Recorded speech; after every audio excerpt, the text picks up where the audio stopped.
కడప జిల్లాలో తాళాలు వేసిన ఇంట్లో బంగారు దుకాణాలను టార్గెట్ చేసుకుని వరుస చోరీలకు పాల్పడుతున్న ఇద్దరు దొంగలను పోలీసులు అరెస్ట్ చేశారు. వారి నుంచి 1/2 కేజీ బంగారము, 10 కేజీల వెండి ఆభరణాలు, ఇక ఒక బైక్, ఎర్రచంద్రం బొలెరో పికప్ వాహనాన్ని పోలీసులు రికవరీ చేశారు. వారి ఇద్దరిపై కూడా జిల్లాలో పదుల సంఖ్యలో చోరీ కేసులు, ఎర్రచంద్రం అక్రమంగా రవాణా కేసులు నమోదయ్యాయని జిల్లా ఎస్పీ అశోక్ కుమార్ వెల్లడించారు. ఈ చోరీ కేసును ఛేదించిన పోలీసులు జిల్లా ఎస్పీ అశోక్ కుమార్ అభినందించారు.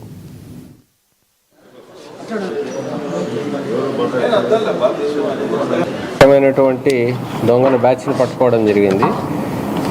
ఈ దొంగతనాలు చేసినటువంటి ఇద్దరిని ఈరోజు అరెస్ట్ చేసి రిమాండ్కి పంపించడం జరుగుతుంది. వీళ్ళ ఇద్దరి దగ్గర దాదాపు 1/2 కిలో బంగారు, అదేవిధంగా 10 కిలోల వరకు వెండిని రికవరీ చేయడం జరిగింది. మన జిల్లాలో 13 అఫెన్సుల్లో వీళ్ళు పాల్గొన్నారు.